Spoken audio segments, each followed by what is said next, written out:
Bonjour les amis, en ce mercredi 15 juillet, la vidéo que je vous propose, c'est l'évangile du jour et la correspondance de Maria Valtorta. C'est parti, on y va. Au nom du Père, du Fils et du Saint-Esprit. Amen. En ce temps-là, Jésus prit la parole et dit : Père, Seigneur du ciel et de la terre, je proclame ta louange.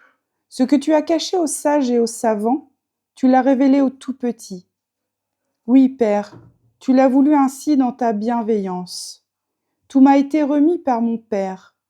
Personne ne connaît le Fils, sinon le Père, et personne ne connaît le Père, sinon le Fils, et celui à qui le Fils veut le révéler. Venez à moi, vous tous qui peinez sous le poids du fardeau, et moi je vous procurerai le repos. Prenez sur vous mon joug, devenez mes disciples, car je suis doux et humble de cœur, et vous trouverez le repos pour votre âme.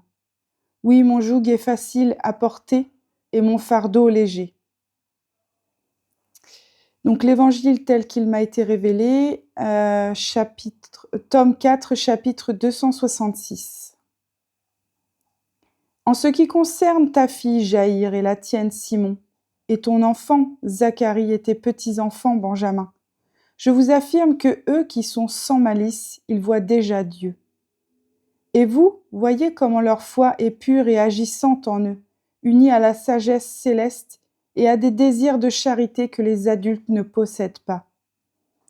Et Jésus, levant les yeux vers le ciel, qui s'assombrit à l'approche du soir, s'écrie : Je te remercie, Père, Seigneur du ciel et de la terre, d'avoir caché cela aux sages et aux savants, et de l'avoir révélé aux tout petits. Il en est ainsi, Père, parce que tel a été ton bon plaisir. Tout m'a été remis par mon Père, et nul ne le connaît si ce n'est le Fils, et ceux auxquels le Fils aura voulu le révéler. Et moi je l'ai révélé aux petits, aux humbles, aux purs, car Dieu se communique à eux. La vérité descend en eux comme une semence sur des terres libres, et le Père fait pleuvoir sur elles ses lumières, afin qu'elles s'enracinent et produisent une plante. Le Père prépare les âmes de ses petits, petits par l'âge ou du fait de leur volonté, pour qu'ils connaissent la vérité et que j'aie la joie de leur foi. Parole du Seigneur. Donc ensuite, l'extrait supplémentaire, c'est l'évangile tel qu'il m'a été révélé au chapitre 141. Les guérisons des cœurs. Jésus dit : Vous ne pouvez évaluer l'immensité du mal que l'homme peut faire à l'homme par une intransigeance hostile. Je vous prie de vous souvenir que votre Maître s'est toujours montré bienveillant à l'égard des malades spirituels. Vous pensez que mes plus grands miracles et ma principale vertu se manifestent par la guérison des corps. Non, mes amis, mes principales œuvres, celles qui témoignent davantage de ma nature et de ma mission, celles que mon Père regarde avec joie, ce sont les guérisons des cœurs, soit les guérisons d'un vice ou de plusieurs vices capitaux, soit les désolations qui découragent quand on croit être frappé par Dieu et abandonné par lui. Une âme qui a perdu cette certitude de l'aide de Dieu, qu'est-elle donc ?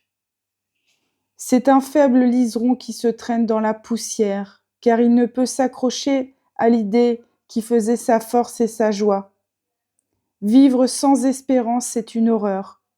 Si la vie est belle malgré ses duretés, c'est seulement parce qu'elle reçoit le flot du soleil divin.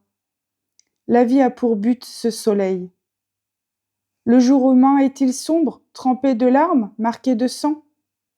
Oui, mais après viendra le soleil. Plus de douleur, plus de séparation, plus de dureté, plus de haine, plus de misère et de solitude sous les nuages qui accablent. Mais clarté et chant, mais sérénité et paix, mais Dieu. Dieu est le soleil éternel. Voyez comme la terre est triste quand survient une éclipse. Si l'homme devait se dire « le soleil est mort », n'aurait-il pas l'impression de vivre pour toujours dans quelque obscur tombeau, emmuré, enseveli, mort avant même d'être mort ? Mais l'homme sait qu'au-delà de cet astre qui cache le soleil et donne au monde un aspect funèbre, le joyeux soleil de Dieu brille toujours. Il en est ainsi de la pensée de l'union à Dieu en cette vie. Les hommes ont beau blesser, voler, calomnier Dieu, guérit, restitue, justifie sans mesure. Les hommes prétendent-ils, Dieu t'a repoussé? L'âme sereine doit penser, Dieu est juste et bon, il voit les causes et il est bienveillant. Et il l'est encore plus que l'homme le plus bienveillant ne saurait l'être. Il l'est infiniment.